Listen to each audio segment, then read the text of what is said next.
And we're back for another Anime4ALL podcast episode. Nobody knows what happened in those first like hour or so that like music was playing, but a lot happened. Apparently, my co-host here, Spear, found Hitler. I don't know what that means for the world right now. Have you found Hitler, sir? No, I try not to.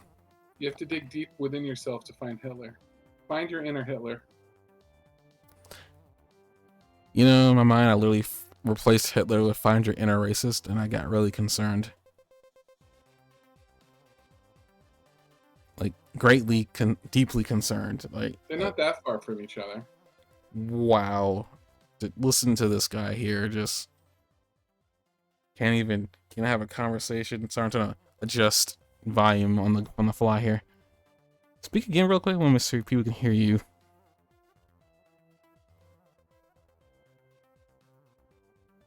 Spare magic helmet.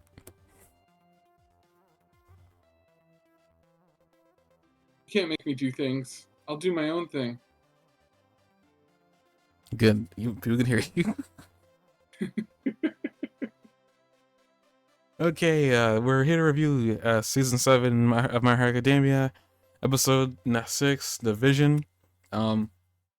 Pretty solid title because that's basically what happens this episode, with a few caveats, but we'll get to those in a few. Let me mute that so I don't get copyright, even though we've been really lucky so far with podcasts in this like mini window. I'm literally challenging YouTube at this point. Like, every time I keep mentioning it, it's like it's gonna happen one day. Just hope it's not when I bring it up again. So this is a pretty good episode, I had to say. Just like off the bat, everything that happens, I guess, is kind of like how I expected it for a few things, such as like Deku getting separated, for one. That I was not anticipating, like where he ended up. I mean, he doesn't get separated. He gets sent to the most powerful character in the show. I think you're getting Toga mixed up with somebody else. I'm not talking about Toga. I'm talking about Froppy. Uraraka and Froppy were there. Yeah, they were not anticipating Deku to show up. They weren't, but I mean, he doesn't get separated. Like he gets sent to the most powerful characters in the show.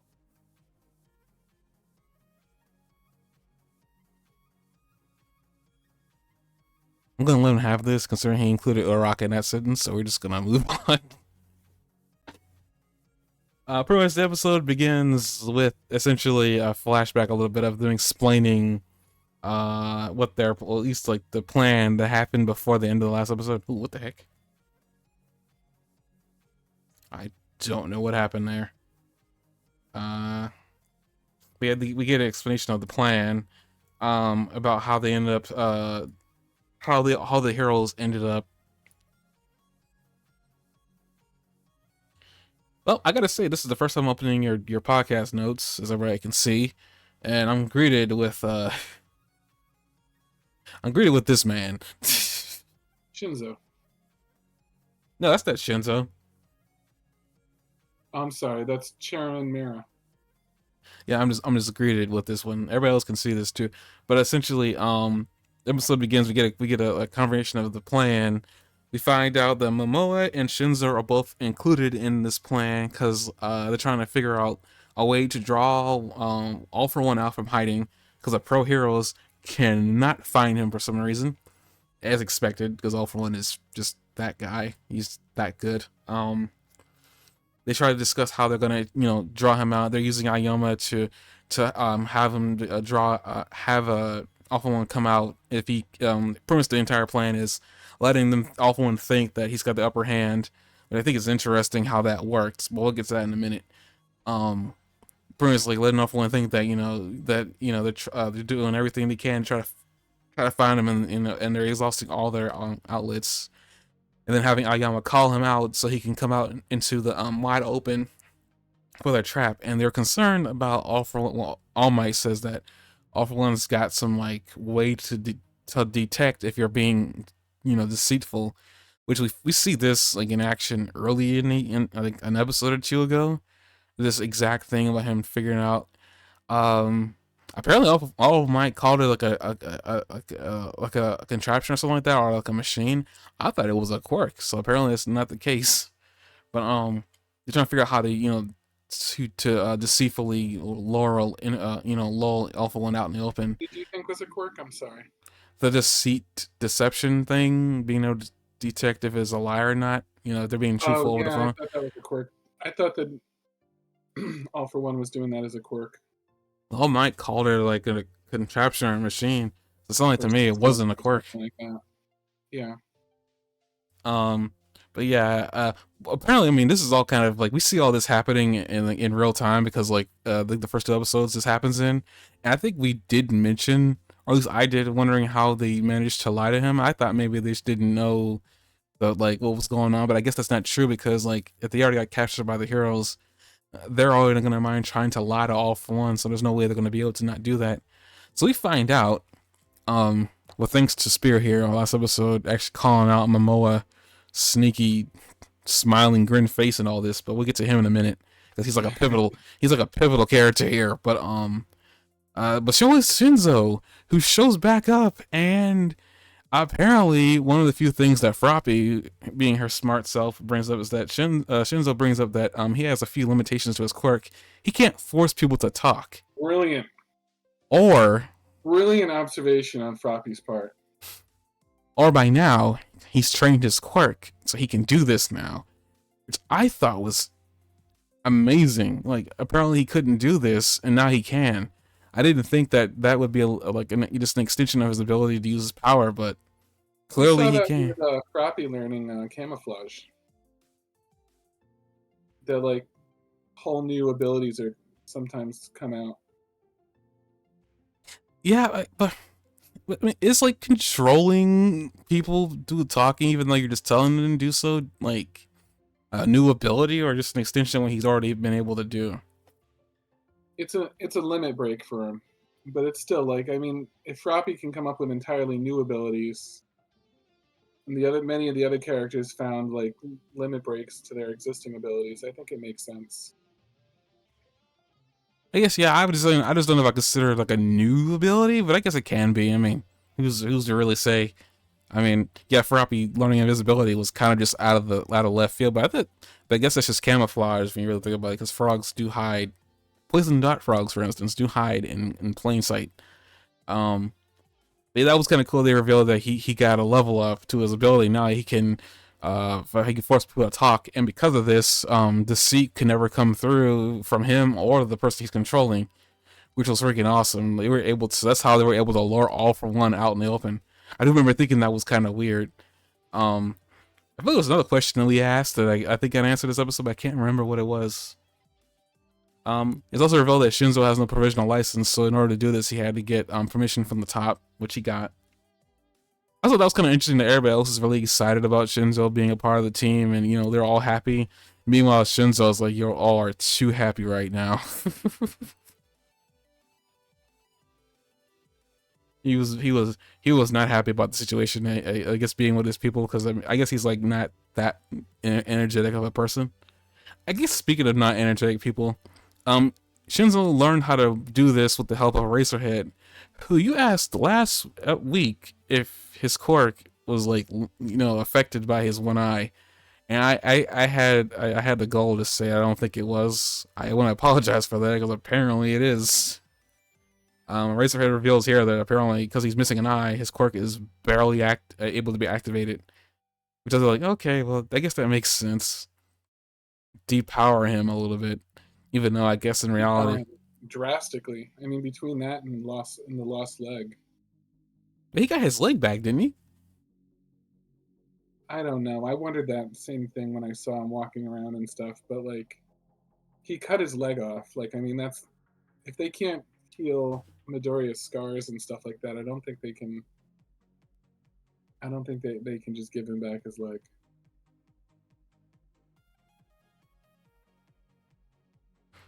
I guess yeah. I mean, But speaking of Razorhead, beyond the whole him, losing his eye, uh, Momoa gets brought in a little bit because apparently this was the plan that Eraserhead had that we did not hear. I think an episode or two ago, where he had a plan, he told everybody.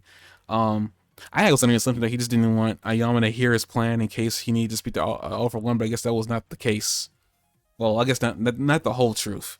I should say not the whole truth. But he found out he was planning to use Momoa to transport people a great distance because like they're saying what would happen if all the heroes were there and they tried bringing in All for One would get suspicious. So like they said All Might was like, we don't need to do that, not everybody needs to be there, we just need to have Ayama and I guess apparently Deku there as well because that was his target. um we see at the end of the last episode, we see Kurogiri's ability activate thanks to Spear over here. We learned real quick that was Momoa. And I think we asked a question at the near the end of the episode, trying to figure out. We found out a lot about Momoa's quirk in this episode. By the way, I'm actually very surprised. Um, we were curious how was this going on, and then Spear said, "Wait, isn't that the guy with the smile in Class B?" It took me a minute to realize that was him because I did see his face, but I brushed it off. So like I'm really giving that to him. It's like I did not see that coming. That was a very astute observation that I did not catch. I'm ashamed of myself. But Momoa, we found Momoa has been brought in by Eraserhead to use his quirk to use Kurogiri's quirk because they didn't know if Kurogiri was Kurogiri or their classmate from back in the day. Which I thought was interesting that they bring that up too. Cause I thought maybe they got through to him, but I mean Eraserhead said he didn't. So like what looked like to him getting through was not really him getting through. Which is still kind of sad because they got him still like tied down. At least we know we still got him. That means I wonder where the heck is that Nomu from season 1. Maybe he'll show up here because Yeah, he's been waiting for absent, that thing. huh? I'm just waiting for that thing to come through and cause a problem. Well, Deku should be able to handle it now. I mean, he's got like a versatile. He's got like an entire like bat belt of abilities now, even ones we don't know about. Deku's got a lot to do. He can do it. I mean, with He can Bakugo, do it. It just depends on what else he's got to do too. with Bakugo's help, he should be able to handle it. And with Shoto taking some of that brunt, I mean, taking one of the villains off his to-do list as it is. But yeah, the first idea is that you're going to use Momoa to siphon off the quirk from Kurogiri and use it to transport people. And we get a little bit of like a background story, not really a lot on him, but like just enough to, I guess get an attachment to him a little bit. I wonder what they're gonna. Well, I mean, he's not really in danger as far as we can tell. Though now that Shigaraki knows that he's got this guy around, I'm pretty sure Shigaraki ain't gonna be happy to let him get away.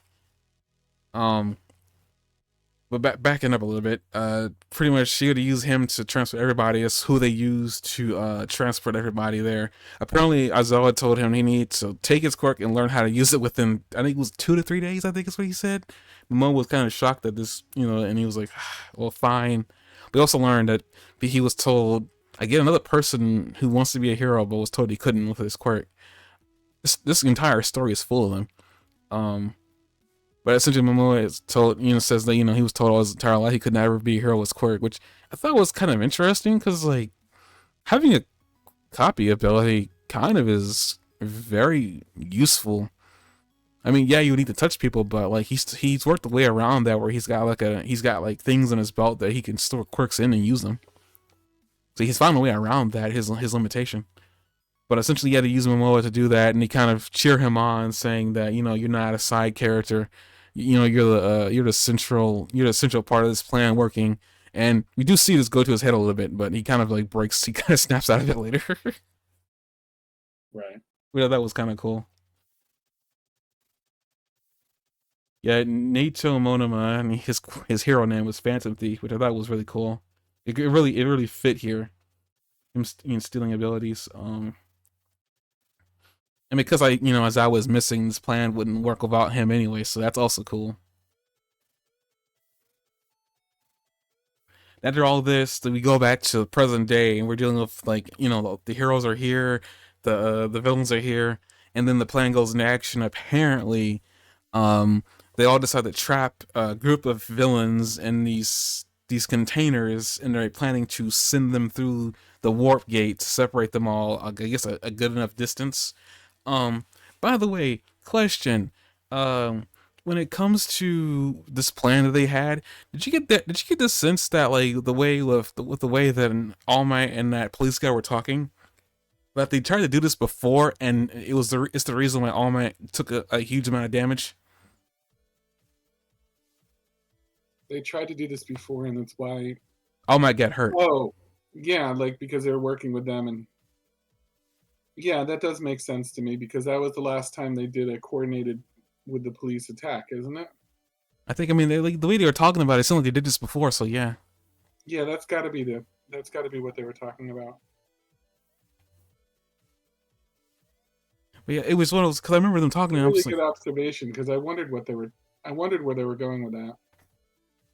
well, I mean, they have a scene of like when you seeing All Might show Midoriya all that time ago that he has a piece of his stomach missing. And I remember like wondering, I wonder if we're gonna ever find out what happened because that was like one of the bigger mysteries about All Might's body was like what happened to him there.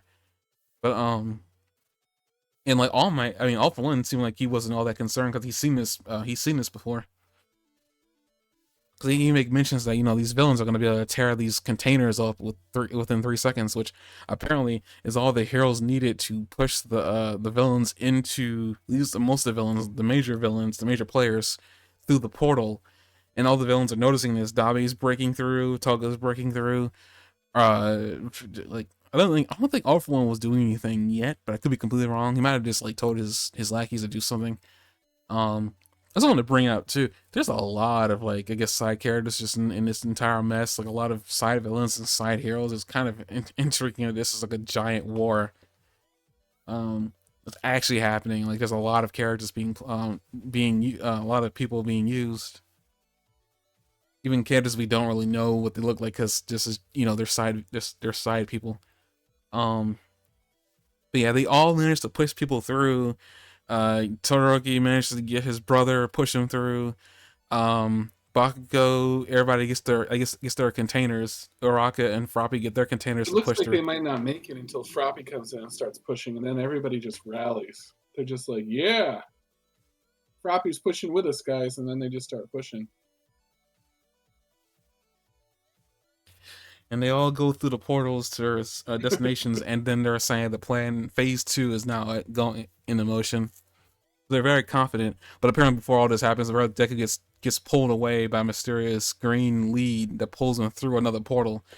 And then Bakugo, apparently the one that Bakugo was pushing had Shigaraki in it because Bakugo was shocked to see Deku being yanked through another portal. I think that was interesting too. It was like they're cooperating and they're not, Bakugo ain't yelling at him for once. But they're pushing to the portal, and at the last minute, he realizes, Deku isn't there. And the other side of the Bakugo's portal is Shigaraki and Endeavor, Hawks, Best Genius. We also find out that Racerhead and Monoma are also over there too, with Monoma siphoning off Eraserhead's quirk, and also answering a question that we also had last episode too, at least that I posed was, isn't it possible just Monoma could just hang on to whoever he's siphoning the ability from and just keep it going indefinitely? I mean, they don't say it's indefinite, but Eraserhead does definitely say that him touching him consistently will take away the limit of 5 minutes on his ability to use his ability, which I thought was actually really freaking smart. That Racerhead can't use his power at full force elite, but he can have Monoma take take the quirk within him and then use it himself. And apparently, it's enough. There's enough of a field to prevent Shigaraki from using his quirk, which I'm gonna back up to because it's in the notes here, and I want to make sure we get to it. Before all this happens, Shigaraki sees what's going on, and he's about to touch the ground to disintegrate it. Um, It's like happens when No, sorry, one minute. Shigaraki loses Thank you his. for the follow, Snowfox22. We're just in the middle of talking about reviewing an episode of My Hero Academia. Uh, Thank you for following. Did not expect that. But continuing, where was I? I was on a, I had a, I had a train of thought and I lost it. Sorry. Take a second, think about it. What was the last thing I said? Oh yeah, Shigaraki. Shigaraki, we see that he's about to disintegrate the ground, and then he stops or hesitates, which I only bring up because it's brought up in the notes here that he hesitates. Oh, I'm good. I mean, I guess Spear, I guess you can answer the question too. How are you? Um, High fly TNT. so you're explosive? I'm just full of energy, potential energy, just stored within me, just high flying. You know what I mean? Okay. Well, Bursting out of the edges. please keep the energy inside the container at all times. Please. What are you, an airplane? I don't know. Are you? Well, we're good, Snow Nothing. Fox. I'm glad you stopped by. We're reviewing an episode of My Hero Academia. If you want to stick around and hear that, you're free to do so. Um, Yoshigaraki having to being hesitating a little bit to disintegrate the ground, but then moments later, after he's pushed through the portal, he makes a comment. I'm pretty sure this is probably what you want to talk about. Is that Shigaraki makes a comment of like, "No, don't hold me back, other self." I did think that was intriguing. I'm not sure what you want to I guess talk about there about like I guess his mental state at this moment When he's being pushing into the portal.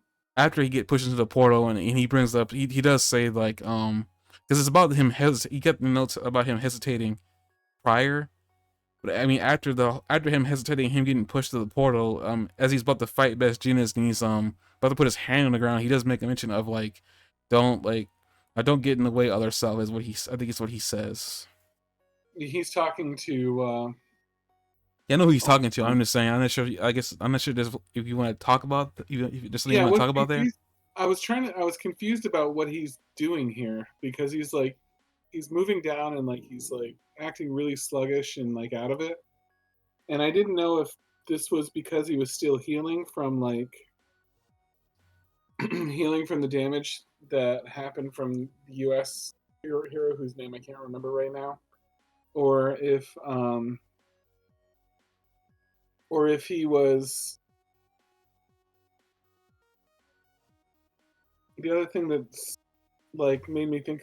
The other thing that brought up came to my mind was that he might be holding in too many quirks. Like he might be like infused with a bunch of new quirks, like this new one that he uses a moment later. Um, and then he might be Um, adjusting to those quirks, or even like overloaded with quirks a little bit. And like, you talking you about know those? how like Nomu has like, you know how Nomu like gets overloaded with quirks and kind of loses its mind. I mean, yeah, the very basis of Nomus. Uh, I want to actually. I have reason to believe if you're talking about those fingers things that he uses at the end of the episode, I have reason Yeah. to believe that those aren't quirks. That isn't a quirk. What else is it, dude? I don't know, but it's probably a physical manifestation of ability. We've already seen that he has this going on. Like he has super strength that's not a power. And I only say this because like I first I thought it was a quirk too, but then I remembered something very interesting. Um, Monma's still out there in the distance, staring at him with Eraserhead's ability, and we saw that he Well, couldn't use Shockwave. that's what I was trying to say a minute ago when you cut Oh, me off about sorry. that. That's all right. The what I was saying is what exactly happens to him when because Shigaraki last time he used his ability on. Sorry, what is the teacher's name? Not Shigaraki. Azawa? Aizawa. Aizawa's last time Aizawa used his ability on Shigaraki. Shigaraki did not lose all of his quirks. He definitely lost some of them, but not all of them. So I was curious how many of his quirks are lost when he gets stared down like that, and how many does he get to keep? I don't think he loses all of his quirks just because of Aizawa, or Aizawa's quirk, for that matter.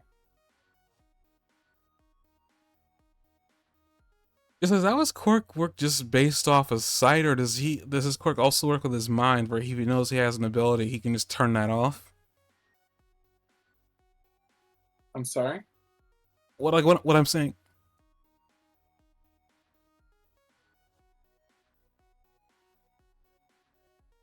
Oh, sorry. Let me just answer. Yeah, season 6 was pretty good. At least I think it was. I mean, I'm not sure how Spear feels about it, but back to what we were saying. As for the I guess my question, which is kind of very convoluted of an asking of a question, is like, is that was quirk just work based off of him just staring at you, or was there some kind of caveat where he also knew what quirks he was trying to negate? No, Um, he just stares at you, I think. okay, I guess that's the quirk. I mean, now you bring up the fact that he wasn't able to get rid of all the quirks because he did that, and yeah, that was correct that he didn't nullify everything. I guess, yeah, that was a quirk, alright then. That was kind of weird because this quirk, if you actually recognized it, was like the thing you saw in the cave that you were questioning whether what the heck that was. It That's was what I meant. it was the fingers. Snow Fox, I like season 6 too. Oh, all right. Well, see you later then. I was Uh, just jumping in with something. yeah, thank you for stopping by, Snow Fox. Yeah, I appreciate it very much. We're here reviewing this episode for. I mean, we're here to reviewing this show. For every Monday till they have it until the end season 7, and then we'll review something else. It's nice to meet you too. Don't be shy. Nice You to can meet come back you. around. We're here. uh, Cool. So, anyway, so yeah, I don't think he. Oh, awesome! Thanks, Snow Fox. I really appreciate that. I'd be glad. We'll be glad to see you when you come by. Say hi, so we know you're there. yep. Just let us know when you're in there. Like, we're happy to have anybody here listening to just yap about things that don't really matter. Way to um. say Yeah, I know. I really just like derailed us and also it. made our podcast not even important. But I mean, That's hey, I know where I stand in this world. all right. And thank you for the follow too. Sorry, continue.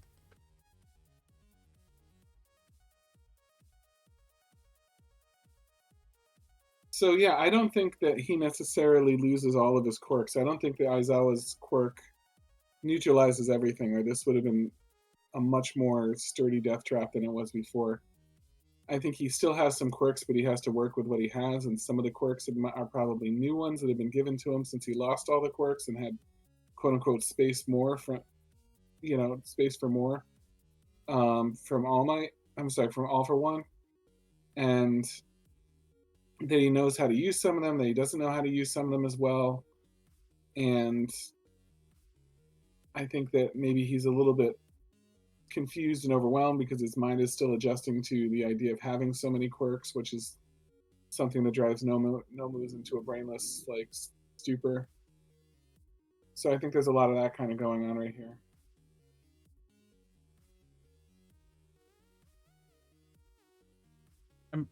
I guess yeah, that's a different way to look at it. I was looking at it more like, I mean, he was having the same thing.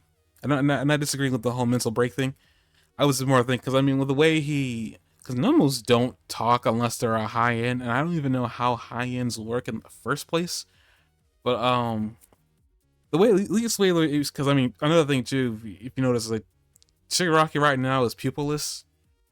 Uh, he just has the white in his eyes showing. I thought when he was talking about like don't get in the way other self as like maybe he had some like really weird mental break in his brain where he was no longer coupled with a young Shigaraki in his mind is how I was taking it. But it probably makes more sense that maybe he's just still adjusting to his abilities. Because I mean, he did lose a lot of them due to Stars and Stripes. Um, and I guess it would make sense. Like, okay, yeah, he lost abilities that he already was used to. All for One gave him some more. It's really creepy that he All for One gave him the ability to multiply his fingers. Uh, that's just creepy in and of itself.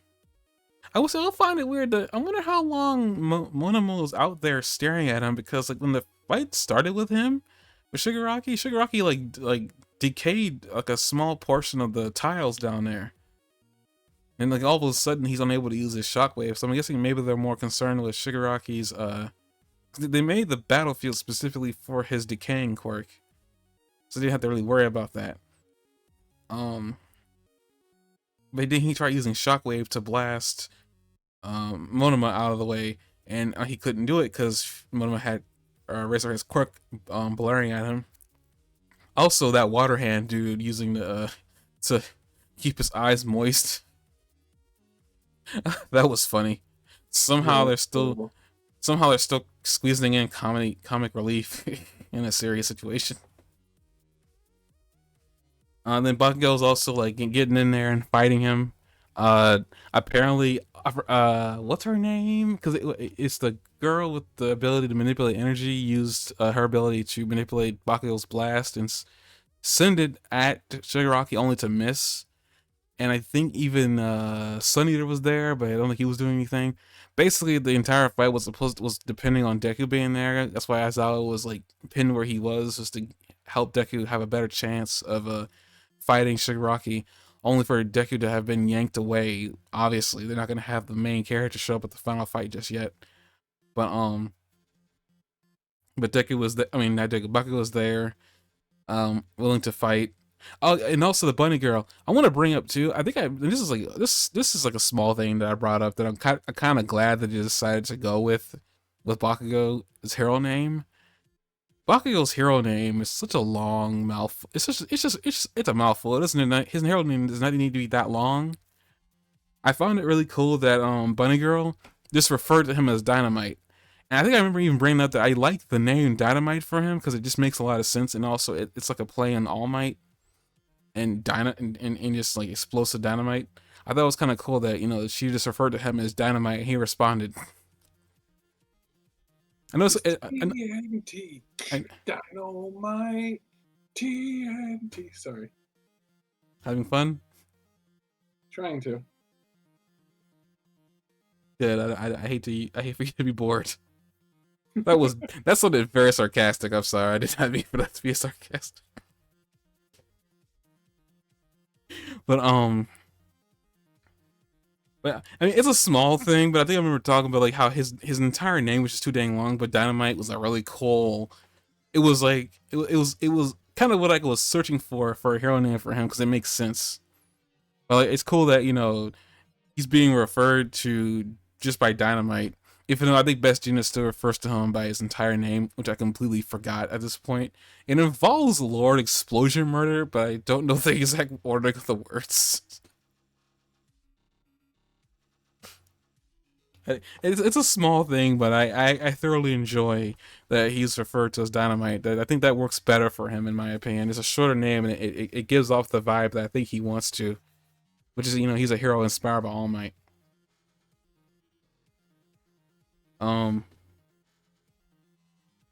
yeah, like everything there is then we switch over to another battleground where Endeavor and Pox are with All for One, and All for One is playing his mind, well, trying to play his mind tricks, and preys on Endeavor's insecurity and everything. Brings up that it's harsh that he's letting his children fight each other, and is continuing some like I guess some cycle of I guess hatred there. Um, I will say on a surface level, that's probably what it seems like to some people, especially if you don't like Endeavor. But I kind of just took this as Shota just wanted to fight his brother and end this himself. Um, Even All for One calls him evil I mean, this episode. I mean, yeah, but it's just it's one of the, I think Shoto just wanted to do this to end this. I mean, on top of that, I mean, Endeavor's family all take responsibility for what happened to Dabi, so I'm guessing Shoto just doing it. He feels like he has the ability to do it. Because also Dabi decides to go in for like the kill because he sees his younger brother and it says, "I'm gonna kill your friends instead." Oh no, he sees Endeavor, goes in for the kill. He says, I'm gonna kill your support," and then all of a sudden Todoroki, like Shoto, just comes out of nowhere and like nukes it with ice. And I thought that was kind of cool. He's like, "I'm not gonna let you do that."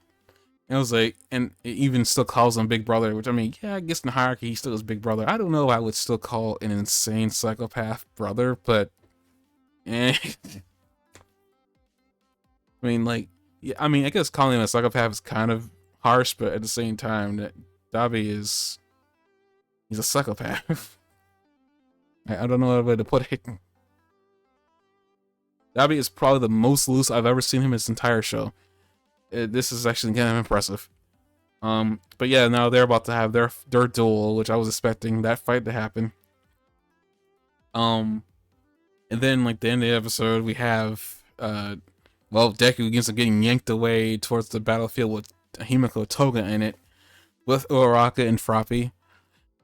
And they're all shocked to see him there, as every other hero is. Meanwhile, Fat Gum is apparently in charge of gathering all the other villains that were left behind, along with Wait, was it Shinzo or was it Monoma that? No, he was charged with keeping Ayama safe.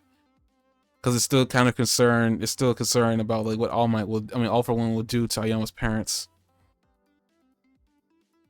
But they try to get him taken down quickly as well. But pretty yeah, the episode pretty much ends with Deku showing up in the battlefield with Uraraka and Froppy and everybody else dealing with Himiko Toga. I wonder what that string was that she had. I'm guessing that must have been a quirk from somebody else. Cause I can't imagine that's from her quirk set.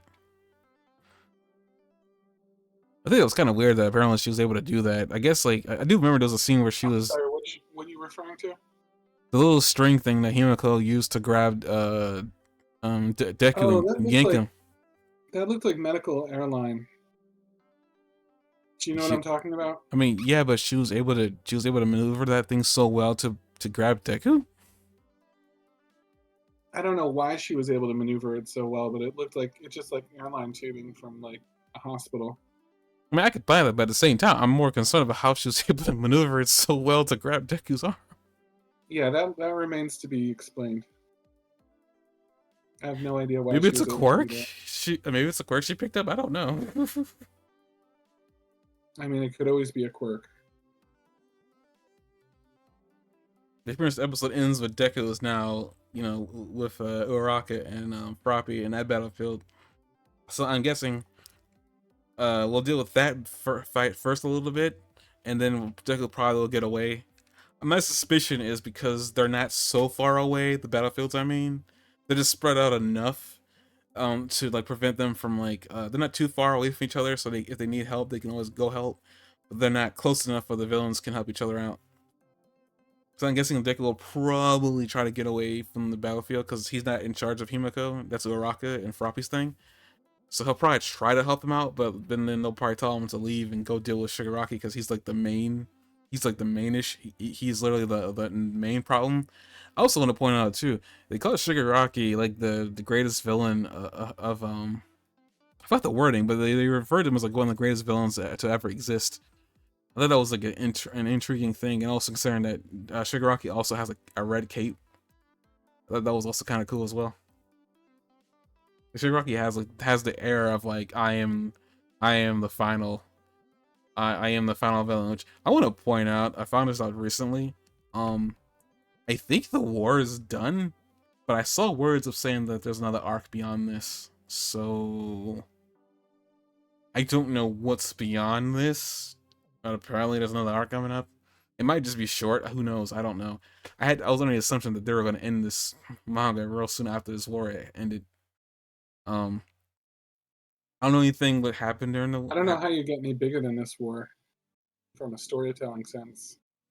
That's what I'm saying. It probably isn't like any. It's probably just a small tying up loose ends. The aftermath of everything. Possibly is what this Maybe arc it's just is. 10 episodes of like Uraraka and Deku banging. You got the series over. Do the fan service. You know. And with that, guys, we're gonna end the episode here. I can't even, and I don't even want to. Even odd. I don't want to odd or even right now. I don't even know what's even between odd and evens at this point. I am broken over the sentence 10 episodes of Uraraka and Deku begging. Was it the 10 episode part? Was that what got you? That was all of it. There's not one thing I can single. This is that entire sentence. Good episode. Really enjoyed it. I guess I can't wait to see what happens next. It's transitioning to another. It's like a seed episode. It's setting up for the next 5 episodes. I feel like because most of these fight scenes are going to need a whole episode. I would think you're gonna need a little bit more. I expect the Todoroki and Dabi thing to take more than just 3-4 episodes. That's my suspicion anyway. Bakugo and Shigaraki. Granted, I feel like Deku's gonna get away from the Himiko fight if he can. Considering Himiko yanked him here, I'm pretty sure she's not gonna let him go easily. And I'm pretty sure Deku's gonna go to Shigaraki because like that's where he needs to be. So something about like Bakugo being there doesn't seem right. You know, it almost seems like Bakugo had his own plan, possibly. So maybe Bakugo's gonna like break free from Shigaraki because it doesn't seem like Shigaraki. He has interest in beating Shigaraki. It almost seemed like he was just there to help Deku out. I'm guessing. Endeavor is not going to fight all for one. I can't see a situation where Endeavor will win that fight. I can't either. Am I correct that he only has Hawks with him? That's the one I can think about at the moment. Honestly, why even bring Hawks? Hawks has got speed on his side. Yeah, but he doesn't even have all his feathers. He looks worn out. Maybe he's there to give Endeavor his wings. I don't know. Endeavor can fly. Not at the speed that he would need to land a move that will like at least break the armor. Endeavor can fly, but he can't like fly at breakneck speed. We know Hawks can't break the armor. Yeah, I mean, I was gonna say give Endeavor his wings, and Endeavor can go in and do as much as he can. Yeah. Like I mean, there's always a chance Endeavor's got something that we don't know on his side. Like a speck of human decency, maybe? We get it. You don't like Endeavor. You don't have to keep beating the dead horse. Jeez, like we're 7 seasons into this show.